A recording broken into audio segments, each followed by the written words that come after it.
Hello everyone and welcome to Chess 5, and today I'm going to show you a very interesting game between Vidit Gujrathi versus Jeffery Xiong, and the game is from the FIDE World Cup 2021. And in my previous video I showed you the same game, but the game was from the round number 4 and match number 1, and the game I'm going to show you now is from the round number 4 but match number 2. And Jeffery Xiong is in must-win situation because if we even draw or lose, then Vidit would be the one who will qualify for the 5th round, and Jeffrey Xiong would be eliminated because in FIDE World Cup, the player who lost will get eliminated. So obviously, Jeffrey Xiong is like on the edge of getting eliminated. So let's see, will he just pull off the game and force a tie break, or anything else would happen? So let's check it out. So till then, stay tuned and keep watching Chess Vibes.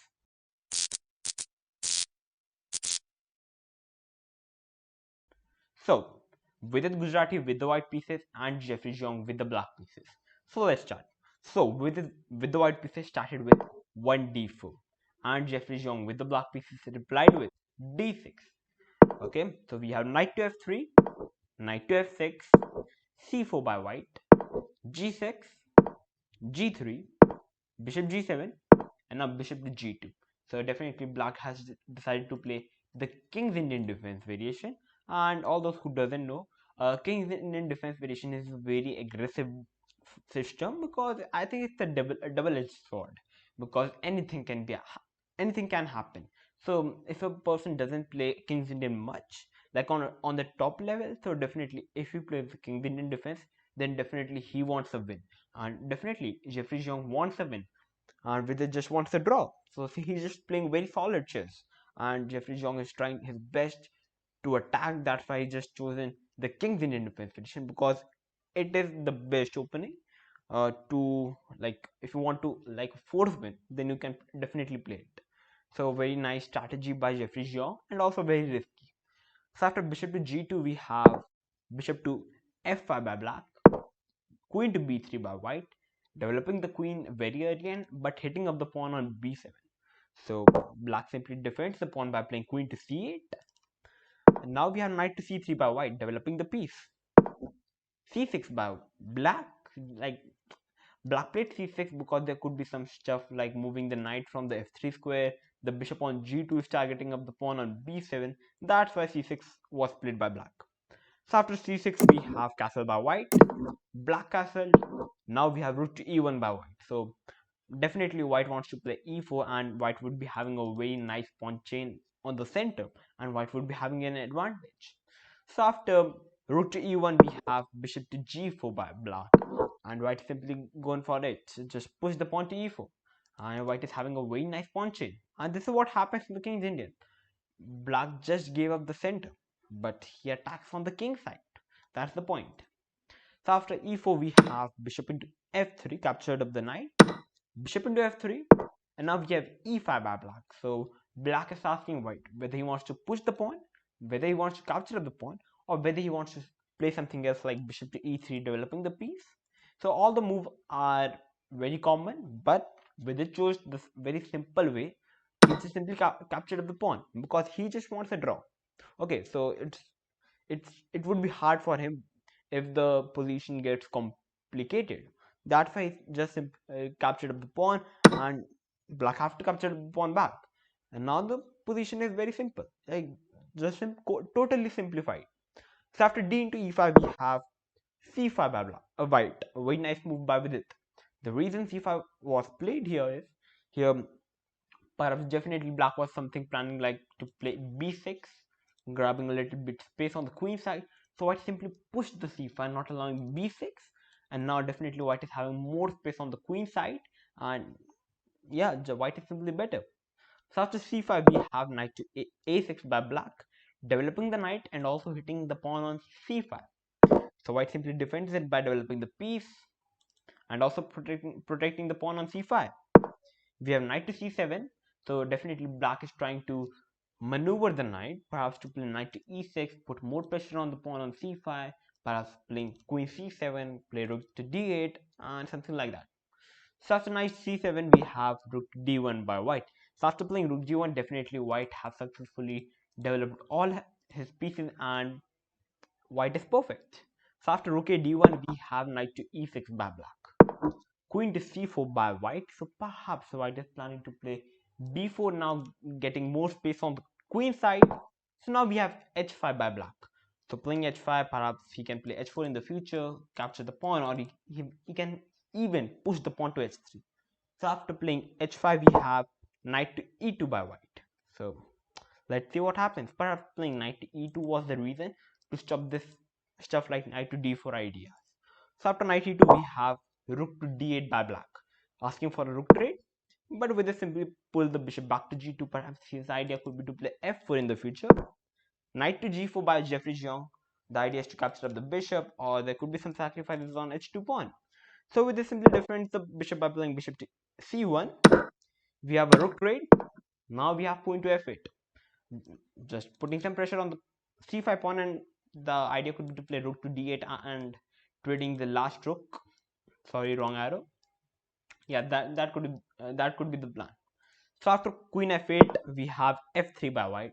Yeah, the pawn structure is very nice, although dark squares are a little bit weak, but for now it's perfect. So because every square is covered. So after f3, pawn hits the knight, so knight have to move. We have knight to f6, and now b4 by white, grabbing more space on the queen side. Jeffery Xiong have to do something, so he simply played a5, yeah, just trying to open up the position. Vidit played a3, like he's saying, okay, I'm not going to capture or I'm going to push the pawn. I'm going to play simple chess by pushing the pawn to a3. We have a pawn trade, and now we have knight to e8 by black. So definitely, black is perhaps trying to play knight to c7, followed by knight b5, followed by knight to d4, and d4 square is the best square for the knights. We have f4 by white. White is trying to open up the position. We have queen e7, bishop h3, the very fantastic move by Vidit. Yeah, because finding bishop h3 is very hard. Perhaps white usually captures the pawn, or he can push the pawn, but he played bishop h3, which is a very nice move. The idea of playing bishop h3 is here bishop is trying to capture up the knight on e6 and just making a very bad pawn structure for black. Because the bishop on g2 was not doing much, just staring on his own pawn on e4, that's why bishop h3 was a very nice move. We have knight to c7 by black, f5 by white. Okay, very nice move, hitting the knight on e6 as well as the pawn on g6. So black have to capture up the pawn. Bishop into f5, and if you try to look at the position very deeply, you will notice that black pawn structure is very bad compared to white pawn structure, and the h5 pawn can definitely be target in the future. And if I talk about the king safety, white king is much safer compared to the black king, and white is having the bishop pair, which gives a very nice advantage to white. So I think personally, psychologically speaking, that white is having definitely a nice advantage. So after bishop into f5, we have knight to b5 by black. Definitely planning to play knight to d4 in the future. That's all he got. Bishop to b2, covering up the square on d4 and also putting some pressure on the e5 pawn. Bishop f6, queen b3, knight to d5, knight to d4, hitting up the knight as well as the queen. So we have knight to d5, e into d4, and now we have queen to f3 by white, just putting some pressure on the pawn on h5 and also hitting the pawn on h5. Definitely, we have knight to c3, trying to attack on the rook on d1. So white simply played rook to d2. Why to capture the pawn and make the position complicated when you can simply play rook to d2? Very calm move. Now we have rook a4, trying to capture the pawn on b4. So okay, so white cannot defend it, so he just simply captured up the pawn on h5. Rook into b4, king g2. Very nice move by white, because there could be some threats of back rank checkmate ideas, but not now, but perhaps there could be some. That's why I just played king to g2. Very nice move by white. And after playing king g2, we have knight to a4 by black, which was a blunder by black. In this position, after playing king g2, the best move for black was to play king to f8. And after playing king f8, the best move for white is to play bishop c1. The idea of playing bishop c1 here is, here white is planning to move the rook somewhere and play bishop to h6, which is very scary idea. But after playing bishop c1, black is going to play rook b1, rook c2, queen into c5. Black is going to capture up the pawn. So white is going to give a check by playing queen h6 check, king e7, and now comes rook to f2. And if I talk about after playing king e7, it definitely looks like, okay, it's an equal position. But after playing rook f2, although in general white is having a slight advantage, but um, there could be some serious pressure, like moving the bishop from the f5 square, hitting the bishop on f6. Even there could be some sacrifices on f7 pawn. Who knows? Definitely, it looks a little bit scarier for black. But in general, it's an equal position. After king g2, we have knight a4, which was a blunder. Yeah, uh, it looks a very nice idea. Yeah, just simply hitting up the bishop on b2 with double pressure, and only single defender is there. And the second threat is here is like knight is just planning to capture the pawn on c5. But what about the king? Yeah, black king is just terribly weak, and now we are going to see a very deadly attack. After playing knight a4, we have first bishop to c1 by Vidit. We have king to f8, so black definitely tries to run away the king like that. So after playing king f8, we have first rook a2. Yeah, then now the rook cannot move from the b file because fourth rank, because the knight is hanging on a4. So after rook a2, we have queen to e5. Now we have bishop to f4, hitting the queen on e5. So black simply captured up the pawn on c5. And after queen into c5, we have queen h6 check.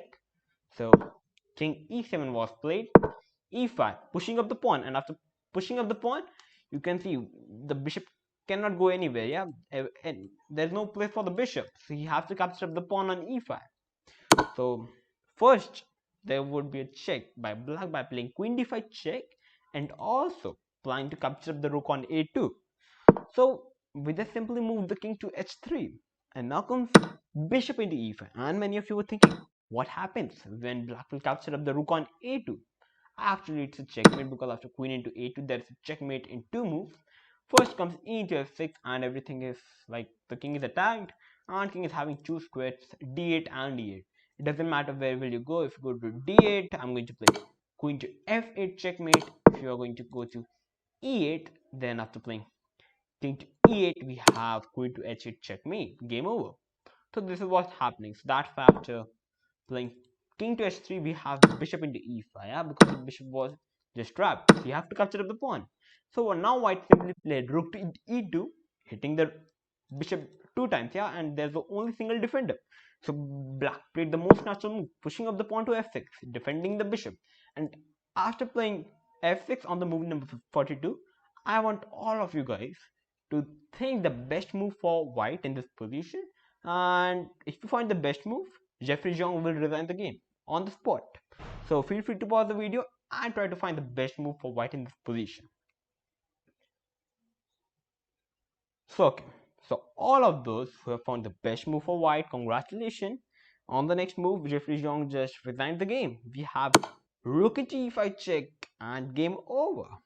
The reason rook into e5 and Jeffery Xiong resigned the game on the spot was, first of all, the king is attacked, the queen is attacked. So the fourth move for black is to capture the rook with the pawn.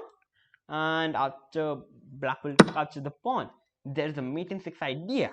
First comes bishop g5 check, king to e8, queen to h8 check, king to f7, queen to h7 check, king to f8. If you try to go to e8, then queen e7 is a checkmate.